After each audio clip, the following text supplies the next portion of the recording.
Length लंबी समझ लो magnitude ज्यादा, लेंथ छोटी मैग्नीट्यूड कम। नहीं हो सफर में हजारों हैं तो गिरना तो तय है, लेकिन ये मुकद्दर भी बड़ी कमबख्त चीज है, झुकाएगी सर उसी के आगे जो हार यहाँ से पॉजिटिव से निकली, पॉजिटिव से निकली निगेटिव पर टर्मिनेट, निगेटिव पर टर्मिनेट, ठीक। ये पॉजिटिव से निकलेंगे नेगेटिव पर टर्मिनेट पर डिस्ट्रीब्यूट होगा तो लीनियर चार्ज डेंसिटी हो जाएगा। लेमडा से लिखा जाता है क्यू अपॉन एल, इसका फॉर्मूला है। सी कूलम पर मीटर यूनिट होती है, एम 0 एल इनवर्स। और so hello everyone, welcome to back golden future, और मैं आपका प्रिय अमन भैया।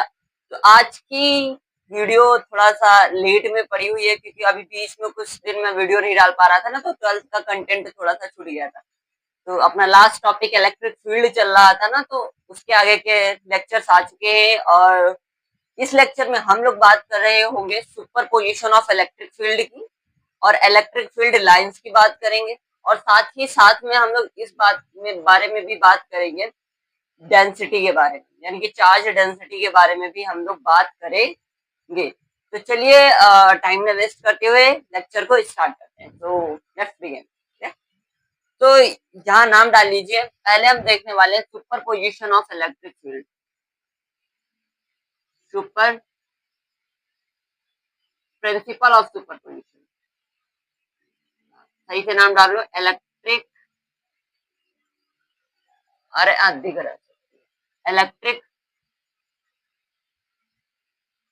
फील्ड सुपर पोजिशन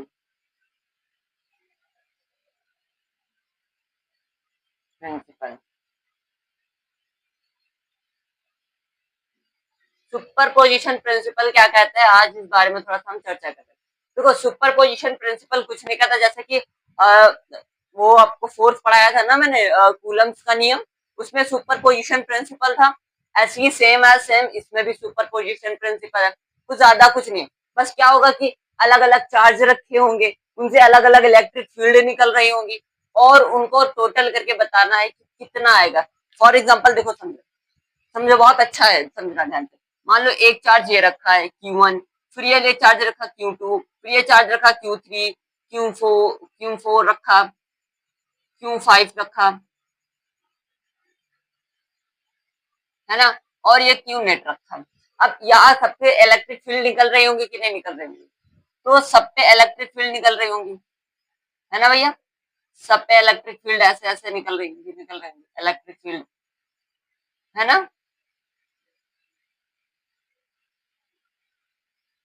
निकल रही होंगी कि नहीं निकल रही होंगी, निकल रही होंगी ना सबके इलेक्ट्रिक फील्ड। और सबकी जब इलेक्ट्रिक फील्ड निकल रही है तो टोटल इलेक्ट्रिक फील्ड कितनी होंगी, ई नेट कितना होगा, ई नेट, ये E3 था, ये E2 था, ये E1 था, ये E4 था, ये E5 था, तो सब पे अलग अलग इलेक्ट्रिक फील्ड निकल रही है, सबकी अलग अलग, तो टोटल इलेक्ट्रिक फील्ड कितनी होगी, इस बात पे हमको बात बतानी है। तो टोटल इलेक्ट्रिक फील्ड क्या होती है, इसकी पहले निकाले, फिर इसका निकाले, फिर इसकी निकाले, फिर इसकी निकाले, फिर इसकी निकाले, उसके बाद क्या कर दे, सम कर दे, टोटल हो जाएगा। और यही तो सुपर पोजिशन होता है। सुपर पोजिशन कुछ नहीं कहता कि अब बहुत सारी चीजें अलग अलग रखी हैं, उनका टोटल करके बताओ तो कितना होगा, यही होता है सुपर पोजिशन प्रिंसिपल। यानी कि अलग अलग पोजीशन पे अलग अलग चार्जेस रखे हैं, अलग अलग सुपर पोजीशन, पोजीशन का मतलब जगह, तो अलग अलग पोजीशन पे अलग अलग चार्जेस रखे हुए हैं, और उन्हीं चार्जेस का टोटल करके बताओ, उनकी इलेक्ट्रिक फील्ड का टोटल करके बताओ कितना होगा, ये कहलाता है हमारा super position principle of electric field. Okay, चलो आगे बात करते हैं। करते कैसे इसको, करते कैसे, ई नेट निकालना है हमको, हमको क्या निकालना है, ई नेट निकालना है। वास्तव में हमको ये मार्कर को क्या हो गया, क्रोना हो गया, चलो इसको हटाओ। वास्तव में हमको ई नेट ही निकालना है, हमको वास्तव में ई नेट निकालना है। ई नेट कैसे निकलेगा, ये देखो, ई नेट निकालने के लिए पहले बात तो हमको सबकी डिस्टेंस देना होगा कि कौन कितने डिस्टेंस पे रखा हुआ है। देखो ये रखा हुआ है, मान लो R1 डिस्टेंस, सॉरी ये मान लो R3 डिस्टेंस पे, ये R2 डिस्टेंस पे, ये R1 डिस्टेंस पे, ये R4 डिस्टेंस पे, सबका डिस्टेंस अलग अलग होगा ना, ये R5 डिस्टेंस पे, R5 डिस्टेंस पे, सबका डिस्टेंस पता चल गया। अब एक सबकी इलेक्ट्रिक फील्ड निकालो। पहले तो कैसे निकलेगा? अब ई नेट हम कैसे निकालेंगे, ध्यान देना, ई नेट कैसे निकालते हैं, E1 plus E2 plus E3 plus E4 plus E5, ऐसे आएगा। तो अब यहाँ पे चाहे जितने हो n तक हो तो तुम En तक निकाल लेना, ठीक है, ठीक, En तक हो तो En तक निकलेगा। अब देखो सबका निकालते हैं। इसका फॉर्मूला क्या था, के क्यू अपॉन आर स्क्वायर ना, तो के क्यू वन का निकाल रहे हैं ना, तो K Q one upon R square, यानी कि R1 का स्क्वायर, ठीक है। उसके बाद के क्यू टू का R2 का स्क्वायर, फिर के क्यू थ्री R3 का स्क्वायर, है ना, आ गया ये देखो, फिर R4 का, तो प्लस के क्यू R4 अपॉन R4 का स्क्वायर, और के क्यू अपॉन R5 का हो रहा है, तो यहाँ पे R5 का स्क्वायर, सबका लिख लिया। ऐसी एन तक भी हो सकता है, जहां तक तुम्हारा हुआ आराम से, ठीक है। अब देखो आसानी से देखो, यहाँ पे सबका हो रहा है ना, कॉमन क्या निकल रहा है, 1 2 3 4, है ना, 4 कॉमन निकल रहा है, तो हम 4 को क्या निकाल लेते हैं कॉमन, 1 2 3 4 5, सब में है ना, के सब में है, के इसमें भी के कांस्टेंट, इसमें सब में के कांस्टेंट है, तो के को बाहर निकालो, अंदर क्या बचेगा, Q1 अपन R1 का स्क्वायर प्लस Q2 अपन R2 का स्क्वायर प्लस Q3 अपन R3 का स्क्वायर प्लस Q4 अपन Q4 का स्क्वायर प्लस R4 का स्क्वायर, और यहाँ पे Q5 अपन R5 का स्क्वायर, हो गया। अब यहाँ पे देखो, जब हमें मैथ्स में हम लोग एक चीज की थी, जब बहुत सारी चीजें हो तो सारी चीजों को जोड़ने के लिए हम सिग्मा करते हैं, क्या करते हैं, सिग्मा करते हैं, और सिग्मा कैसे करा जाता है ये आपको भी पता है, तो सिग्मा कर दिया जाए, सिग्मा कर देते हैं, तो जाएगा के सिग्मा कहाँ से कहाँ तक की, I 1 से लेकर के 4 तक की, नहीं 1 से 5 तक है, 1 से लेकर के 5 तक की, ठीक है, देखो 1 से 5 तक है ना, तो कहाँ से होगा, ये लिखेंगे QI upon R square I, ये आ गया अपना, ये अपनी क्या आ गई, ई नेट आ गई, ऐसे करा जाता है। तो लास्ट में अपना फॉर्मूला क्या बन के आया है, अपना ई नेट जो था, ई नेट अपना कितना आ जाएगा, ध्यान दो जरा, ई नेट कुछ अपना इतना आ जाएगा, कितना, के सिग्मा I 1 से लेकर के 5 तक की QI अपॉन RI स्क्वायर, हो गया, आई बात समझ में, ऐसे करा जाता है इस क्वेश्चन, समझ में। अब बात आगे स्टार्ट करते हैं, रफ करें फिर नोट कर लो फिर रफ करते हैं, ठीक है।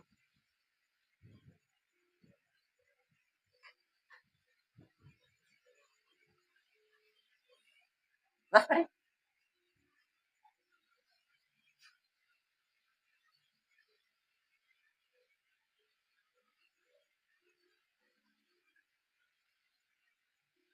तो I think electric field superposition principle समझ में आया। अरे जैसे वो चार्ज का वहां पे उसका था, फोर्स का, इलेक्ट्रिक फोर्स का था, यहाँ पर इलेक्ट्रिक फील्ड का था, और कुछ नहीं है। चलो आगे बात करें, आगे की नेक्स्ट हेडिंग हम क्या बात कर रहे होंगे, इलेक्ट्रिक फील्ड लाइंस की, इलेक्ट्रिक फील्ड लाइन,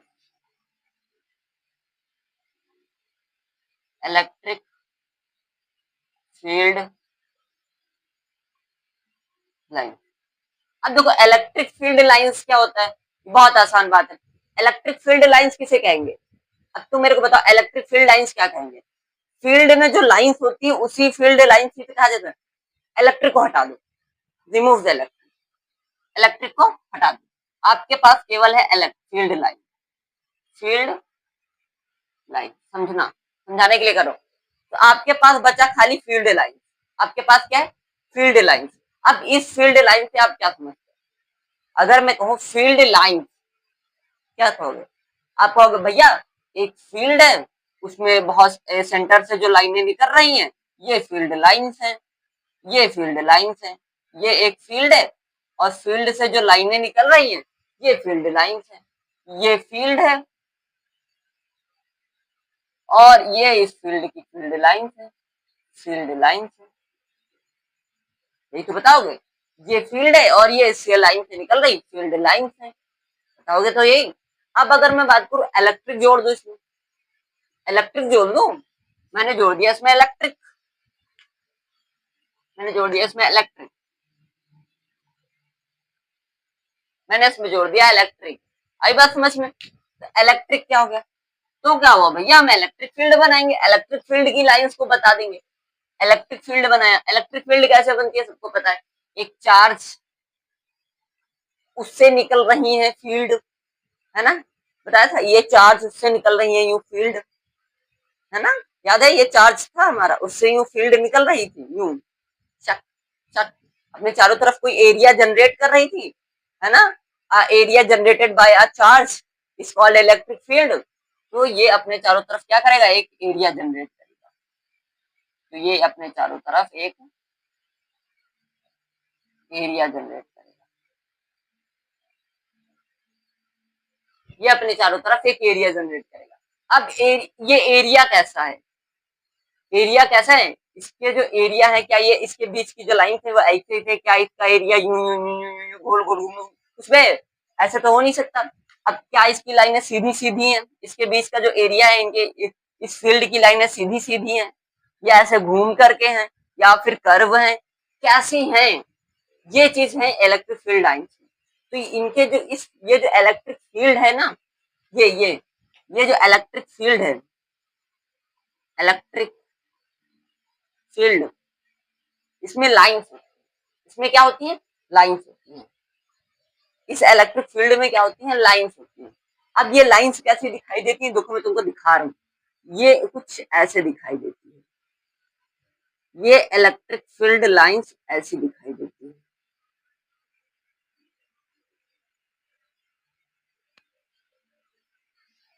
समझ में बस, ये इलेक्ट्रिक फील्ड लाइन्स ऐसी दिखाई देती है, ठीक है। और इन्हीं इलेक्ट्रिक फील्ड लाइन्स में कुछ प्रॉपर्टीज, अब इनकी कुछ प्रॉपर्टीज क्या होती है, पहले उस पर बात ना करके इनकी डिफिनेशन देखते हैं। डिफिनेशन देखो, डिफिनेशन देखो क्या कहती है,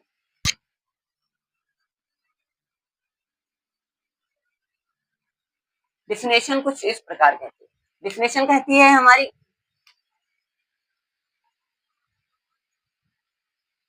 electric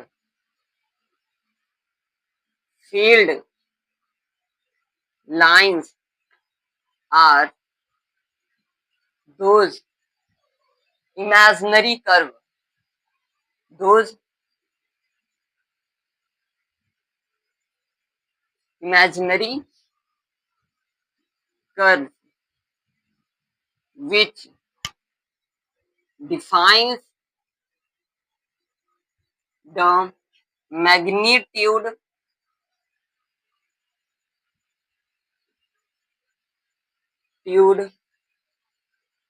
and as well as well as direction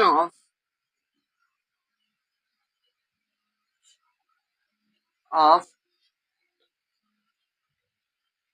electric field।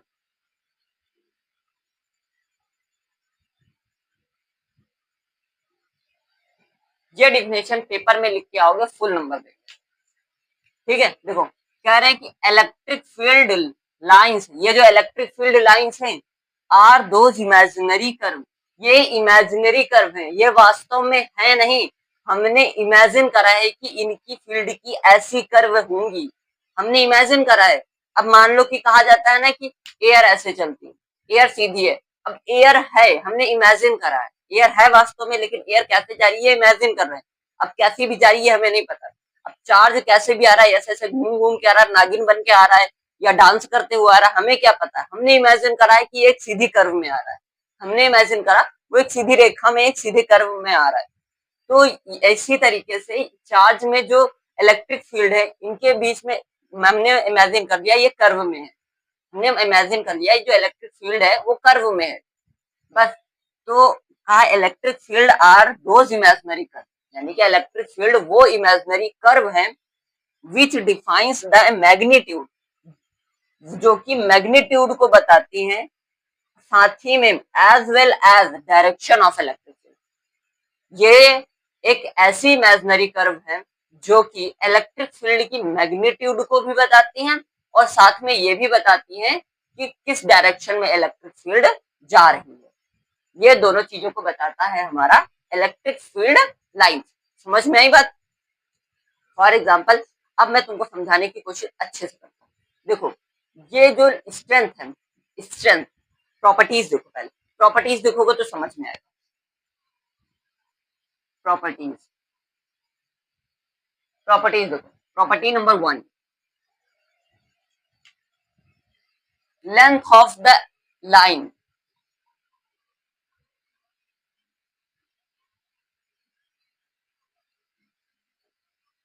Length of the arrow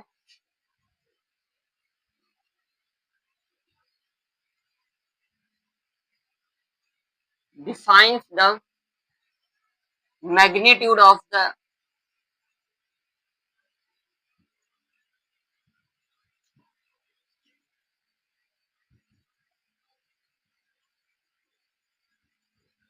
electric field.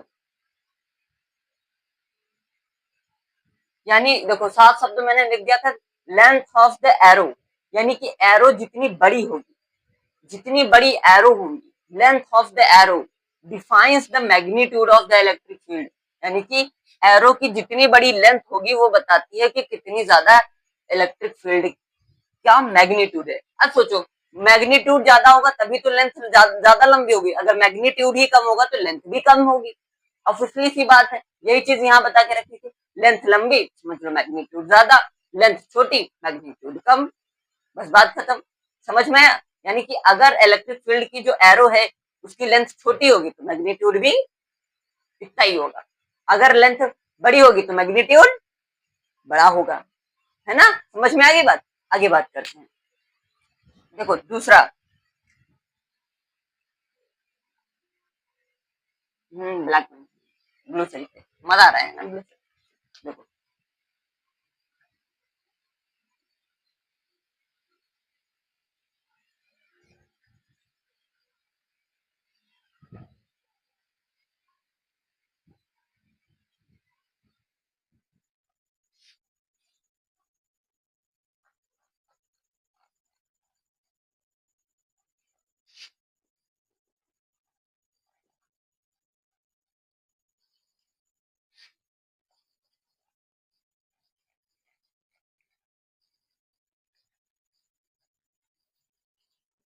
देखो कह रहा है कि यहाँ देखो ध्यान से, direction direction of the arrow defines the direction of electric field. इधर समझो, इलेक्ट्रिक फील्ड की जो डायरेक्शन होती है वो उसकी एरो पर डिपेंड करती है। जिस तरफ का एरो की डायरेक्शन होगी, जिस तरफ एरो की डायरेक्शन होगी उसी तरफ का इलेक्ट्रिक फील्ड की भी डायरेक्शन है।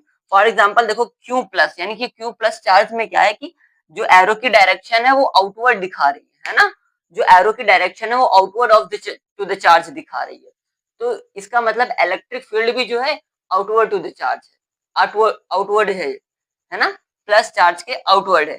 जिधर की डायरेक्शन होती है उधर की ही इलेक्ट्रिक फील्ड होती है, ये याद है। दो ही प्रॉपर्टी थी इसमें, इससे ज्यादा नहीं है।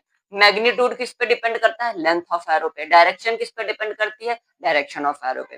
जिधर का एरो की डायरेक्शन होगी उधर ही इलेक्ट्रिक फील्ड होगी।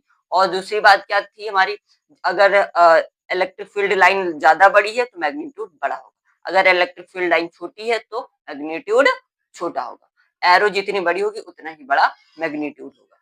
बात समझ में आ गई? अब आगे बढ़ते हैं। तो यहाँ से थोड़ी बातें तुमको समझ में आ चुकी है आई थिंक। तो ये रफ कर दे, यहाँ पे थोड़ा सा कुछ लिखाना मेरे को, देखो ध्यान से देखना कि मैं बताने जा रहा हूँ अभी तुम लोगों को कि वो क्या होता है, किधर कब क्या कौन सी प्रॉपर्टी है। देखो, एक चार्ज होता है माइनस का, दो चार्ज हमने तुमको पढ़ाए थे।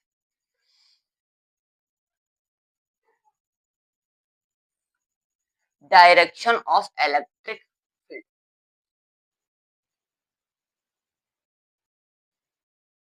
Direction of electric field, direction of electric field समझते हैं। डायरेक्शन ऑफ इलेक्ट्रिक फील्ड को समझना बहुत आसान है। देखो यहाँ पे लिखेंगे line, it start from, it start from positive and terminate at negative. एक स्टेटमेंट, इट, यहाँ पे लिखो electric field line start from positive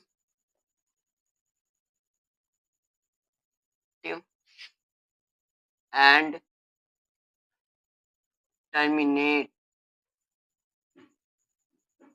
eight negative.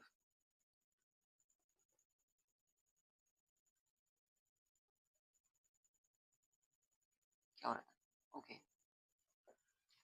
यानी कि इलेक्ट्रिक फील्ड लाइंस जो है वो पॉजिटिव से निकलती हैं और नेगेटिव पर टर्मिनेट करती हैं। फॉर एग्जांपल मैंने एक बनाया प्लस क्यू चार्ज और एक बनाया माइनस क्यू चार्ज। ये मेरे पास प्लस क्यू चार्ज और ये है मेरे पास माइनस क्यू चार्ज। ठीक है, दो चार्ज मैंने बनाए। अब यहां से एक, देखो प्लस है, ये क्या है, प्लस चार्ज है। तो प्लस चार्ज पर क्या होगा, प्लस चार्ज पे क्या होती है, इलेक्ट्रिक फील्ड स्टार्ट फ्रॉम, यानी कि इलेक्ट्रिक फील्ड निकलेंगी, इलेक्ट्रिक फील्ड निकलेंगी बाहर का, निकलेंगी। प्लस चार्ज से इलेक्ट्रिक फील्ड बाहर निकलेंगे ऐसे, प्लस चार्ज से इलेक्ट्रिक फील्ड लाइंस बाहर निकलती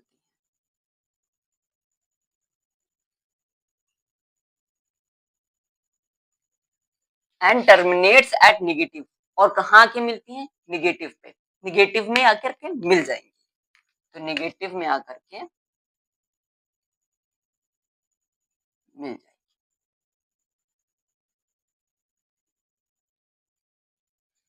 है ना। तो यहाँ लिखेंगे स्टार्ट, यहां से स्टार्ट हुई और यहाँ पे टर्मिनेट हुई। ठीक है, तो यहाँ से स्टार्ट हुई और यहाँ से टर्मिनेट। तो ये था इलेक्ट्रिक फील्ड लाइन का। फॉर अब यहाँ पे एक और थोड़ा सा छोटा सा एक्सपेरिमेंट देखो, ये प्लस क्यू चार्ज है और ये माइनस क्यू चार्ज है ना, ये प्लस क्यू चार्ज है।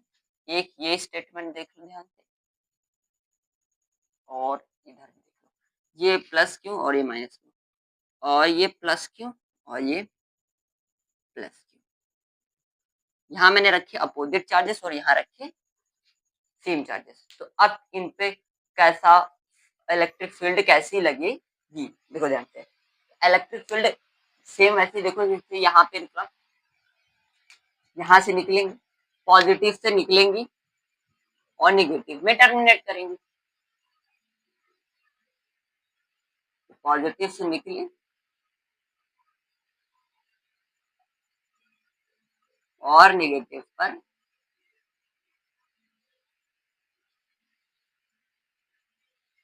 टर्मिनेट करेंगे। ठीक है, इससे क्या होगा, यहाँ पॉजिटिव से निकलेंगी लेकिन इस पे ना मिलेंगी, ये ऐसे हो जाएंगी। ये निकलेंगी तो पॉजिटिव से लेकिन मिलेंगी नहीं। ठीक है, तो ये कुछ इस प्रकार का लूप बनेगा।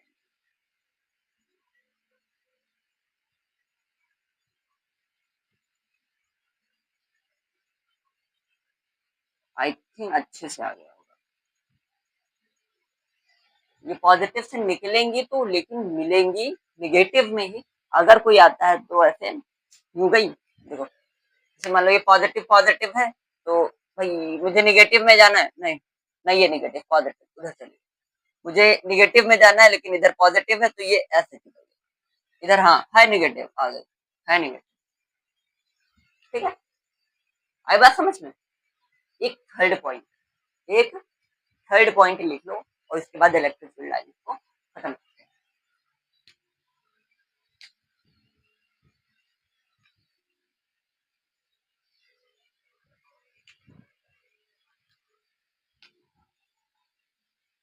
दे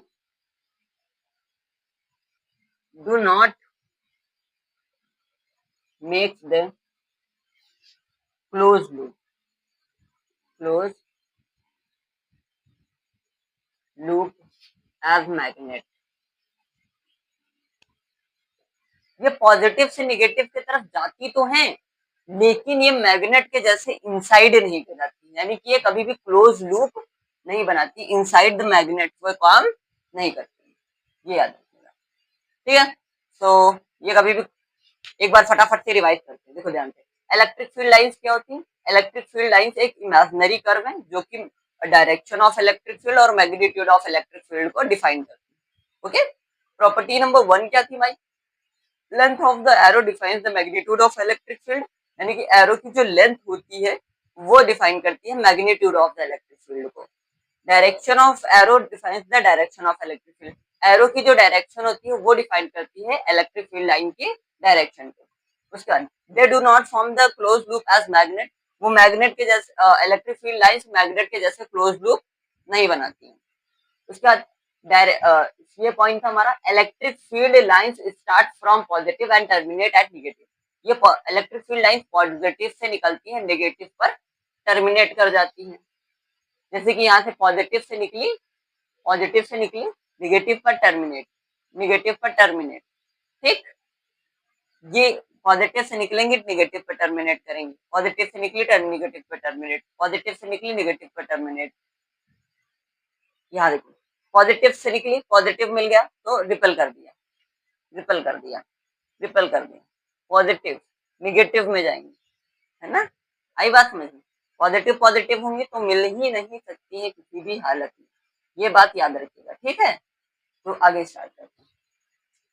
अब आगे स्टार्ट करें, इसे नोट कर लो फटाफट।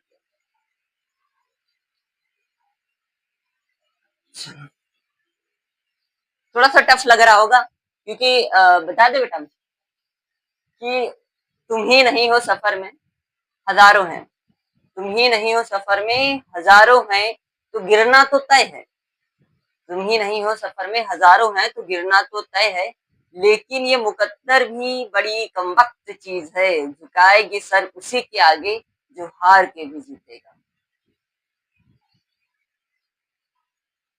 तो रफ करें इसे।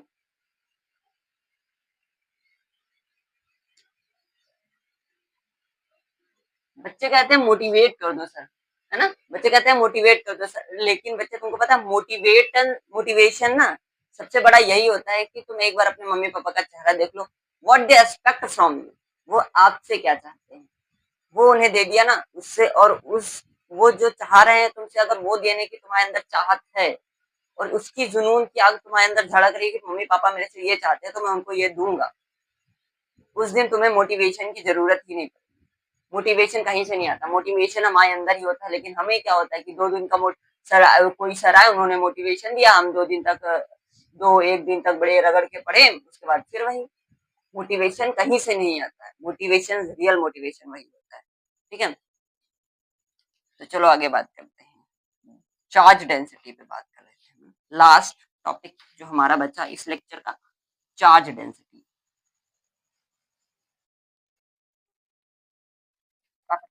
चार्ज,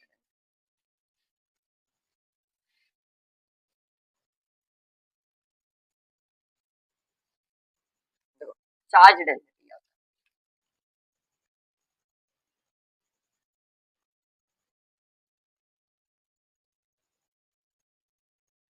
चार्ज डेंसिटी एक एक कुछ लाइनें लिख रहा हूँ, समझना है।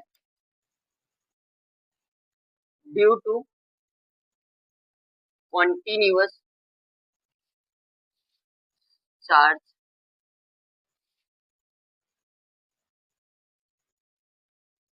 इलेक्ट्रिक इलेक्ट्रिक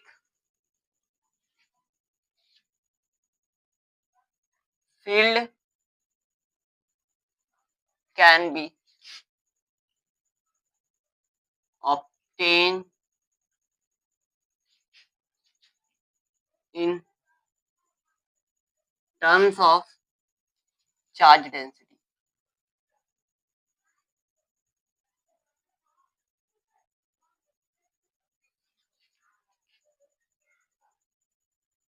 ऐसा लगेगा ना सर? चार्ज डेंसिटी, देखो चार्ज डेंसिटी कुछ नहीं होता ड्यू टू कंटिन्यूअस चार्ज, है ना, due to continuous charge distribution. Continuously charge distribution के, डिस्ट्रीब्यूशन नहीं लिखा है ना, तो ड्यू टू कंटिन्यूअस चार्ज, हाँ कंटिन्यूअस चार्ज। कंटिन्यूअस जब चार्ज कहीं से आता जाता रहता है ना, इधर से उधर जब कंटिन्यूअस चार्ज आता जाता रहता है, तो electric field line, electric field को हम चार्ज डेंसिटी भी बोलने लगते हैं। यानी कि इलेक्ट्रिक फील्ड तो है वो, यानी कि चार्ज इधर से उधर जा रहा है तो इलेक्ट्रिक फील्ड तो है, लेकिन जो चार्ज कंटिन्यूअसली क्या हो रहा है, कंटिन्यूअस चार्ज है ना, चार्ज क्या कंटिन्यूअस है, इसी वजह से जो इलेक्ट्रिक फील्ड है हमारी, वो चार्ज डेंसिटी के नाम से जाने जाने लगती है। तो इलेक्ट्रिक फील्ड को ही चार्ज डेंसिटी कहते हैं, ये बात याद है। अब चार्ज डेंसिटी कुछ अलग अलग तरीके की होती है। चार्ज डेंसिटी 3 तरीके की होती है। हर एक चीज को हम पहले से समझेंगे, देखो ध्यान से। पहला जो आता है आपका linear charge density, linear charge density. उसके बाद आता है आपका surface charge density, surface charge density. And उसके बाद 3 नंबर पे आता है volume charge, volume charge density. समझो ध्यान से, 3 टर्म्स हैं, एक है linear charge density, surface charge density और वॉल्यूम चार्ज डेंसिटी। तीनों को अच्छे से समझेंगे। यहाँ पर लीनियर का मतलब होता है लाइंस में, लीनियर का मतलब होता है लाइंस में, लाइंस में डिस्ट्रीब्यूट हो चार्ज। तो यहाँ लिखेंगे when the charge distributed distributed over the length, over the length, then it is known as charge, linear charge density।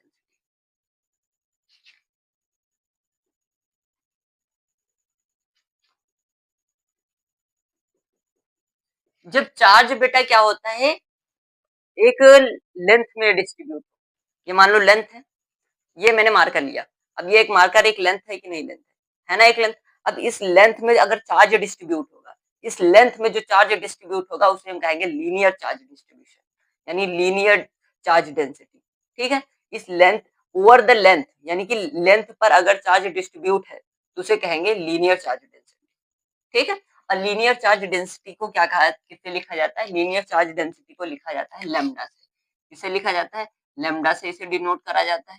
ठीक है, और इसका फुल फॉर्म क्या होता है, क्या डिस्ट्रीब्यूट है, चार्ज डिस्ट्रीब्यूट है, क्या डिस्ट्रीब्यूट है, चार्ज डिस्ट्रीब्यूट है। तो क्यों और किस पे, किसके रिस्पेक्ट में डिस्ट्रीब्यूट है, लेंथ की रिस्पेक्ट में डिस्ट्रीब्यूट है, तो यहाँ पर लेंथ, चार्ज अपॉन लेंथ। आगे बात समझ में, क्यू अपॉन एल होता है।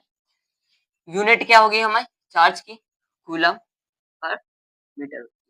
डायमेंशन क्या हो जाएगी हमारी, कूलम की 80 होती है अपॉन में एल, तो ये हो जाएगा M L inverse, L inverse और टी ए, ये हो जाएगी इसकी यूनिट। समझ में आ गई बात, समझ में आसान थी सारी बातें।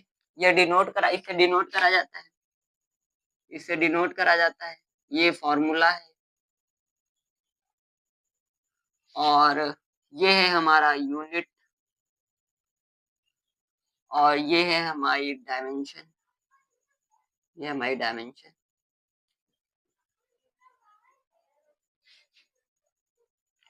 ये है हमारी डायमेंशन। अब उसके बाद ये वाला surface charge density,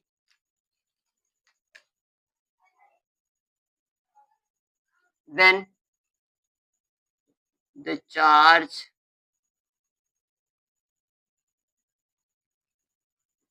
distributed over the surface,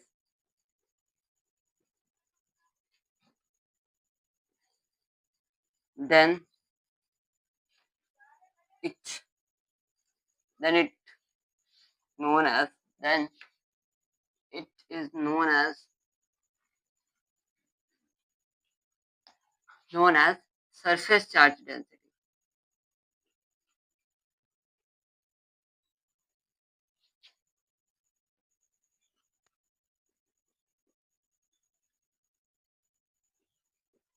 तब उसे सरफेस चार्ज डेंसिटी कहते हैं। यानी कि जब चार्ज क्या हो, सरफेस पर डिस्ट्रीब्यूट होता है, उसे सरफेस चार्ज डेंसिटी कहते हैं।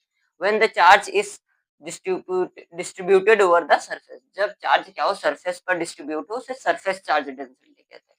फॉर एग्जाम्पल ये एक सरफेस है, इस पर अब मैं चार्ज डिस्ट्रीब्यूट हो, है ना, होता नहीं कि एक प्लेट है, उस प्लेट पे पॉजिटिव चार्ज है ना, तो वो क्या होगा, चार्ज डिस्ट्रीब्यूशन होगा, वो किस पे, सरफेस पर है, तो वो सरफेस डेंसिटी है, सरफेस डेंसिटी है। समझ आएगी, जब सरफेस पर चार्ज डिस्ट्रीब्यूट होगा तो उसे सरफेस चार्ज डेंसिटी कहते हैं। इसे किससे रिप्रेजेंट करा जाता है, इससे रिप्रेजेंट करा जाता है। और रेड, तो इसे भैया इससे रिप्रेजेंट करा जाता है। साथ ही में इसका फॉर्मूला क्या होता है, क्या डिस्ट्रीब्यूट है, चार्ज किस पे डिस्ट्रीब्यूट है, सरफेस पे, तो यहाँ लिखेंगे एरिया, क्या लिखेंगे, एरिया, ठीक है।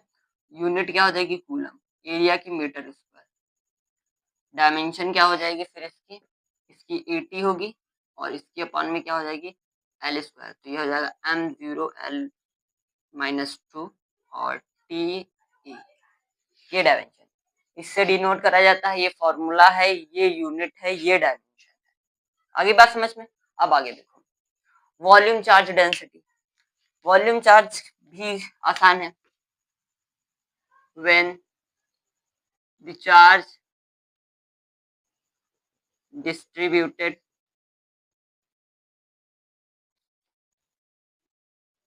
Over the volume,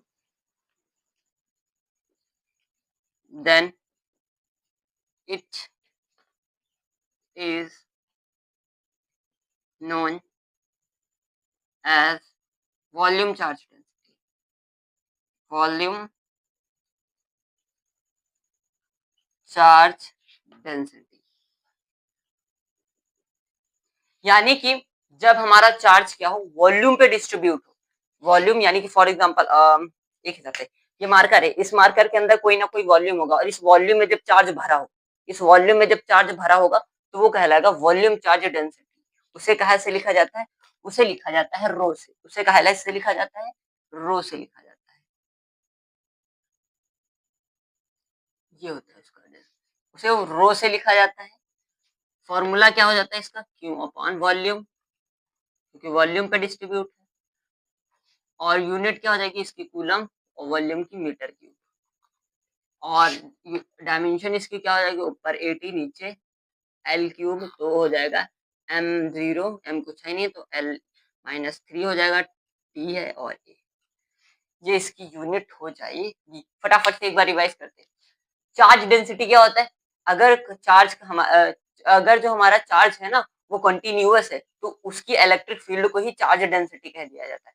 charge density कितने तरीके की होती है, तीन, एक होती है linear charge density, surface charge density और volume charge density. Linear charge density क्या होती है, जब चार्ज लेंथ में डिस्ट्रीब्यूट हो, जब चार्ज लेंथ, ये लेंथ है, इसमें डिस्ट्रीब्यूट होगा, लेंथ पे डिस्ट्रीब्यूट होगा तो लीनियर चार्ज डेंसिटी हो जाएगा। लेमडा से लिखा जाता है, क्यू अपॉन एल इसका फॉर्मूला है, सी कूलम पर मीटर यूनिट होती है, m0 l इनवर्स, और टी ए होता है इसका फॉर्म, वो डायमेंशन। सरफेस चार्ज डेंसिटी, जब सरफेस पे चार्ज डिस्ट्रीब्यूट हो, ये मान लो सरफेस है, इस पर अगर चार्ज होता है वो सरफेस चार्ज डेंसिटी हो जाता है, इसका इसे रिप्रेजेंट करा जाता है, ये formula, unit, dimension. Volume charge density क्या होती है, जब किसी वॉल्यूम में चार्ज भरा हो, ये मान लो इसके अंदर कोई ना कोई वॉल्यूम होगा, इसके अंदर जब चार्ज भरा हुआ तो वो कहलाएगा वॉल्यूम चार्ज डेंसिटी। और इसका रो से रिप्रेजेंट करा जाता है, फॉर्मूला होता है ये यूनिट होती है, ये डायमेंशन होती है इसकी। आई थिंक ये लेक्चर खत्म हो गया। So how is this lecture? Subscribe कर दो चैनल को, क्योंकि इसके लास्ट मेहनत है हमारी। ठीक है, तो इस वीडियो को शेयर कर दो, ऊपर साइड के साथ में सब्सक्राइब कर दो। कुछ ना करो लेकिन पढ़ जरूर लेना ध्यान से, ठीक है? मैं नहीं करो, सब्सक्राइब कर ही दो, ठीक है? पढ़ लेना बस ध्यान से। तो चलिए मिलते हैं नेक्स्ट लेक्चर में, साथ में शेयर कर दो है।